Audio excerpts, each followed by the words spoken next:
যদি লাভ হয়ে থাকে 10 টাকা, এখানে ওনাদের ক্ষতি হয়ে গেছে আপনার হচ্ছে 1000 টাকা। শিক্ষার্থীদের কাছে ওনাদের সেই জনভিত্তিটা জনপ্রিয়তা এখন এই মুহূর্তে নাই। আজকে ঢাকা বিশ্ববিদ্যালয়ের ছাত্র ছাত্রীদের সকালের ঘুমটা ভেঙেছে ককটেলের আওয়াজে। ঢাকা বিশ্ববিদ্যালয়ের শিক্ষার্থীদের যে প্রাণের দাবি চাওয়া ছাত্র সংসদ নির্বাচন, সেই ছাত্র সংসদ নির্বাচনের আজকে নির্বাচন কমিশন ঘোষণা করা হয়েছে সিন্ডিকেট মিটিংয়ে। আমরা এই নির্বাচন কমিশনকে স্বাগত জানাচ্ছি, সাধুবাদ জানাচ্ছি। দ্বিতীয়ত আমাদের যে আরেকটি দাবি, নির্বাচনের যে সময়সীমা অর্থাৎ নির্বাচনের যে তফসিল, সেই তফসিল কিন্তু আমরা এখনো পাইনি। কারণ আমরা দেখেছি বিগত সময়গুলোতে যে প্রত্যেকটা স্টেপ আমাদেরকে লোকাল গাড়ির মতো ধাক্কা দিয়ে দিয়ে আদায় করে নিতে হচ্ছে। ঠিক এখনো আমরা একটা স্টেপ পেলাম, কিন্তু তফসিলের যে স্টেপটা সেই বিষয়টা আমরা এখনো পাইনি। সেক্ষেত্রে আমরা যেটা বলতে চাই যে আমাদের যে নির্বাচন কমিশন গঠিত হয়েছে, সেই নির্বাচন কমিশনকে আমরা আগামী 5 কর্মদিবস আমরা সময় বেঁধে দিচ্ছি এবং এটা একদম যথেষ্ট সময়। সেই 5 কর্মদিবসের ভিতরে আমরা দাবি জানাচ্ছি ঢাকা বিশ্ববিদ্যালয়ের শিক্ষার্থীদের জায়গা থেকে যেন নির্বাচন কমিশন ওনারা সুনির্দিষ্ট টাইম ফ্রেম দিয়ে ওনারা তফসিল ঘোষণা করেন। এবং আমরা বিগত ডাকসুতে যেটা দেখেছি এবং বর্তমান সময়ে ডাকসুর যে আপনার হচ্ছে ধারাবাহিক যে শিডিউলগুলো, সেখান থেকে যেটা সর্বোচ্চ হচ্ছে 35 দিন 40 দিনের মতো সময় লাগে আর কি, এর বেশি সময় লাগে না। সেরকম একটা সময় ধরেই নির্বাচন কমিশন আগামী 5 কর্মদিবসের ভিতরে একটা তফসিল ঘোষণা করবেন। আর আমাদের উদ্বেগের জায়গা এটাই যে আজকে ঢাকা বিশ্ববিদ্যালয়ের ছাত্র ছাত্রীদের সকালের ঘুমটা ভেঙেছে ককটেলের আওয়াজে।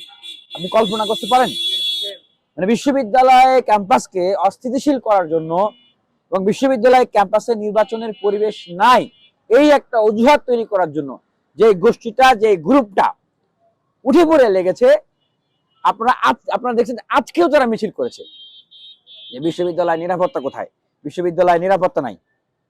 যেখানে বিশ্ববিদ্যালয়ের ছাত্ররা বিশ্ববিদ্যালয়ের নিরাপত্তা, শিক্ষার্থীদের অধিকার, শিক্ষার্থীদের সংকট, শিক্ষার্থীদের সমস্যা, এগুলোর জন্য ছাত্র সংসদ নির্বাচনকে চাচ্ছে। কারণ বাস্তবতা কি ভাই, বিশ্ববিদ্যালয়ের যে প্রশাসন, বিশ্ববিদ্যালয়ের প্রশাসন এই যে 35 থেকে 40 হাজার শিক্ষার্থী, এই যে এতগুলো হল, এতগুলো ইনস্টিটিউট, এতগুলো ডিপার্টমেন্ট, এই বিশাল এরিয়া, পুরো এরিয়ার নিরাপত্তা বিধান করা এবং এগুলোকে সুচারুরূপে পরিচালনা করা কেবলমাত্র বিশ্ববিদ্যালয় প্রশাসনের পক্ষে কি সম্ভব না। এই জন্য বিশ্ববিদ্যালয়ের অবিচ্ছেদ্য ফাংশনের ভিতরেই ছাত্র সংসদকে রাখা হয়েছে। তো সেই ছাত্র সংসদ যদি আপনি বন্ধ করে রাখেন, যে বিশ্ববিদ্যালয়ের মানে প্রশাসন তারা কি সুপারম্যান যে তারা সবকিছু করে ফেলতে পারবে? সুতরাং এটা সুস্পষ্ট যে যারা এই অজুহাত দিচ্ছে যে বিশ্ববিদ্যালয় অনিরাপদ, এই জন্য ছাত্র সংসদ নির্বাচনের পরিবেশ নাই, মূলত তারাই আসলে নির্বাচনকে বানচাল করার জন্য, বিশ্ববিদ্যালয়কে অস্থিতিশীল করা এবং অনিরাপদ করার জন্য বিভিন্নভাবে নিয়ামক হিসেবে কাজ করছে। প্রথম লাভ হচ্ছে যে 5 আগস্ট পরবর্তী শিক্ষার্থীদের কাছে যাওয়া, শিক্ষার্থী বান্ধব হওয়ার ক্ষেত্রে যে ধরনের কার্যক্রম করা দরকার, ওনারা সেই ধরনের কার্যক্রম কিছুটা করলেও ওনারা এমন কিছু কার্যক্রম করেছেন যে সমস্ত কার্যক্রমের কারণে ওনাদের যদি লাভ হয়ে থাকে 10 টাকা, এখানে ওনাদের ক্ষতি হয়ে গেছে আপনার হচ্ছে 1000 টাকা। শিক্ষার্থীদের কাছে ওনাদের সেই জনভিত্তিটা জনপ্রিয়তা এখন এই মুহূর্তে নাই। দ্বিতীয়ত ওনাদের যে রাজনৈতিক স্টাইল, রাজনৈতিক স্ট্রাকচার, পেশি শক্তি এবং কালো টাকার রাজনীতি যে স্ট্রাকচার, আমরা প্রত্যাশা করেছিলাম যে পরিবর্তিত পরিবেশে সেই রাজনীতিতে তারা যাবেন না, কিন্তু আমরা এখন দেখছি বিভিন্ন ক্যাম্পাসে, ইভেন ঢাকা বিশ্ববিদ্যালয়েও যে একটা মানে থ্রেটেনিং একটা মেসেজ বিভিন্ন স্লোগান, বিভিন্ন মিছিল মিটিং এর ভিতর দিয়ে শিক্ষার্থীদেরকে দেওয়া হচ্ছে। সেই প্রক্রিয়ার ভিতর দিয়ে সেই আগের মতো করে স্টাইলে যে হল দখল, আপনার হচ্ছে ক্যাম্পাস দখল, এ ধরনের প্রক্রিয়া। এবং আগে আমরা যেটা দেখতাম যে বিশ্ববিদ্যালয় প্রশাসন, বিশ্ববিদ্যালয় শিক্ষক, দলীয় যারা ছিল তারা মিলে বিশ্ববিদ্যালয় যে ছাত্র সংগঠন ছিল, সরকার দিল, সবাই মিলে এমন একটা সিন্ডিকেট তৈরি করেছে যে সিন্ডিকেট বিশ্ববিদ্যালয় হাজার হাজার কোটি টাকার আপনার হচ্ছে বাজেট, বিশ্ববিদ্যালয়ের নিয়োগ, বিশ্ববিদ্যালয়ের প্রমোশন, বিশ্ববিদ্যালয়ের যাবতীয় যত ফাংশন আছে এগুলোর কোনো জবাবদিহিতা ছিল না।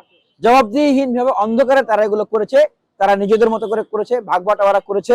আর এই যে সন্ত্রাসী বাহিনী তারা পেলেছে এবং ক্ষমতাসীন যারা ছিল তাদের লেসপেন্সারি করেছে। আমরা দেখতেছি আবারও সেই ধরনের একটা সিন্ডিকেট তৈরি করার জন্য যারা পায় তারা করতেছে, তারাই আসলে ছাত্র সংসদ নির্বাচনকে বানচাল করার জন্য কাজ করতেছে। আর যেটা বলবো যে শেখ হাসিনার সময় আপনারা দেখবেন যে একটা ডাকসু হয়েছিল, সেই ডাকসুর ফলাফল শেখ হাসিনা শিক্ষার্থীদের যে চাওয়া ছিল পরিবর্তিত রাজনীতি, শেখ হাসিনা সেটা দিতে পারে নাই, শেখ হাসিনার পতন হয়ে গেছে। ঠিক এখনো 5 আগস্ট পরবর্তী সময় যে শিক্ষার্থীদের চাওয়া পরিবর্তিত রাজনীতি, সেটা তারা মনে করতেছে তারা দিতে পারবে না। এই জন্য তারা আশঙ্কা করতেছে যে আরেকটা ডাকসু হলে তাদের না জানি শেখ হাসিনার মতো পতন হয়ে যায়। আর আমরা 5 কর্মদিবস সময় দিয়েছি। এই 5 কর্মদিবসের ভিতরে আমরা প্রত্যাশা রাখছি যে নির্বাচন কমিশনের সাথেও আমরা মত বিনিময় করব, কথা হবে। এবং এই 5 কর্মদিবস একটা যৌক্তিক সময়, এর ভিতরে যদি নির্বাচন কমিশন নির্বাচনের তফসিল ঘোষণা না করেন, আমরা অবশ্যই বিগত সময়গুলো থেকে আমরা অভিজ্ঞতা নিয়েছি যে আসলে মানে আন্দোলন না করলে, বিশ্ববিদ্যালয় প্রশাসনকে চাপ না দিলে আসলে কাজ হয় না। কারণ এইখানে একটা মেকানিজম ওই লোকাল গাড়ির মতো একটু যায় তারপরে টেনে ধরে, একটু যায় তারপরে টেনে ধরে। সুতরাং তাদেরকে ঠেলা দেওয়ার জন্য আমরা রেডি আছি।